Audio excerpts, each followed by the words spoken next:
염증이 생겼다는 거는 그 부분에 치조골이 녹아 있다는 얘기이기 때문에 그 부분이 치유가 되려면은 시간이 오래 소요가 되고 신경치료의 성공률도 떨어질 수가 있기 때문에 가급적이면 빨리 치료를 진행을 하시는 게 좋습니다.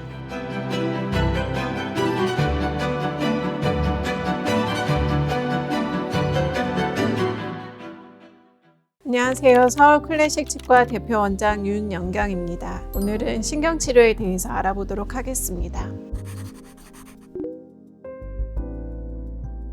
일단은 신경치료의 정의에 대해서 먼저 말씀을 드려야 될 것 같은데요. 신경치료라는 거는 치료라고 이름이 붙여져 있어서 겉에서 신경을 치료한다고 생각을 하시는 분들이 간혹 계시기는 하는데 정확히는 신경을 제거하는 과정을 신경치료라고 얘기를 하고요. 치아 내부에 있는 신경관에 신경을 모두 제거한 후에 그 안에를 깨끗이 세척을 하고 그 부분을 약재로 채우는 과정을 신경치료라고 이름을 붙이게 됩니다. 그리고 이제 신경치료를 시행하게 되는 경우는 충치가 심해서 신경까지 오염이 되었을 경우 또는 이제 외상으로 인하여 치아가 파절되었는데 신경이 노출된 경우 또는 신경이 괴사된 경우 경우에 따라서는 치아에 금이 가서 통증을 호소하시는 경우도 신경치료를 시행하게 됩니다.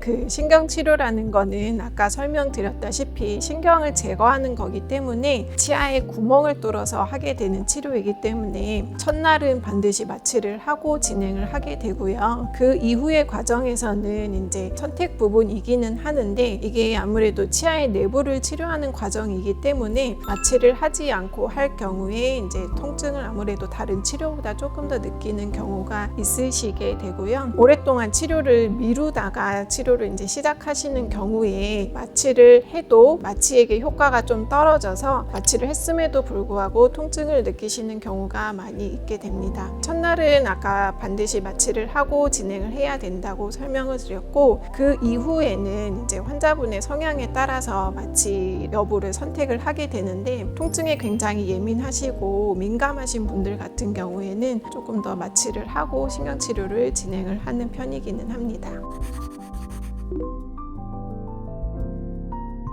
신경치료 과정은 건강보험이 적용이 되는 치료이기 때문에 어느 정도 이제 치료가 표준화가 되어 있기는 하는데요. 일반적으로는 이제 4단계를 거쳐가지고 신경치료가 진행이 되게 되고요. 치아의 위치나 또는 치아의 상태에 따라서 횟수는 조금 차이가 날 수 있기는 합니다. 예를 들면 앞니 같은 경우에는 신경관이 한두 개 정도 있기 때문에 비교적 빨리 치료가 끝나게 되게 되는데 어금니 같은 경우에는 일단 기본적으로 신경관의 개수도 3-4개 정도이기 때문에 앞니나 작은 어금니보다는 신경관의 개수도 많은 편이고 또 어금니 같은 경우에는 치아의 특성상 신경관이 구부러져 있는 경우가 많기 때문에 좁고 구부러진 신경관을 훨씬 더 치료를 하기가 까다롭기 때문에 일반적으로 신경치료 횟수가 조금 더 늘어날 수가 있고요. 그리고 이제 치아의 상태에 따라서도 또 달라질 수가 있는데 예를 들어서 이제 오랫동안 치료를 받지 않아서 뿌리 끝에 염증이 생긴 경우에는 이 염증 부분을 치유하기 위해서는 소독의 과정이 조금 더 필요할 수 있기 때문에 이런 경우에는 신경치료의 횟수가 늘어날 수 있습니다. 사실은 신경치료는 안 할 수 있으면 안 하는 게 제일 좋기는 하고요. 그렇다고 하면은 충치가 생겼을 때 신경치료의 단계까지 가지 않도록 미리미리 치료를 하시는 게 제일 좋고 이제 신경치료를 해야 되는 상황이라면 가급적 빨리 진행을 하시는 게 좋은데 염증이 생겼다는 거는 그 부분에 치조골이 녹아 있다는 얘기이기 때문에 그 부분이 치유가 되려면은 시간이 오래 소요가 되고 신경치료의 성공률도 떨어질 수가 있기 때문에 가급적이면 빨리 치료를 진행을 하시는 게 좋습니다.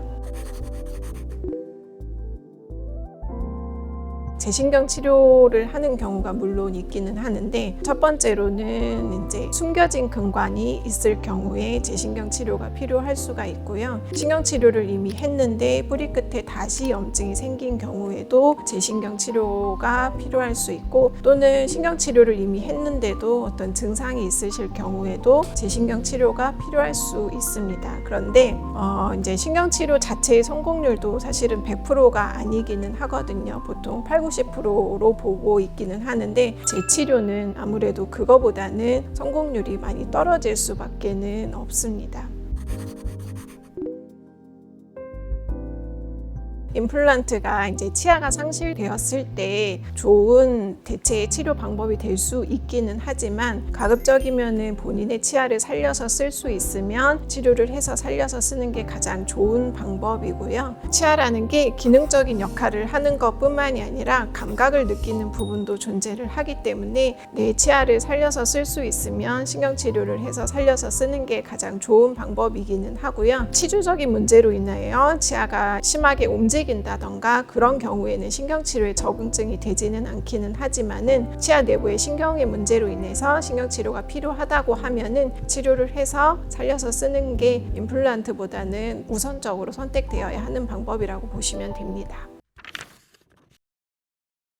오늘은 신경치료에 대해서 알아보았습니다. 지금까지 서울클래식치과 원장 윤영경이었습니다.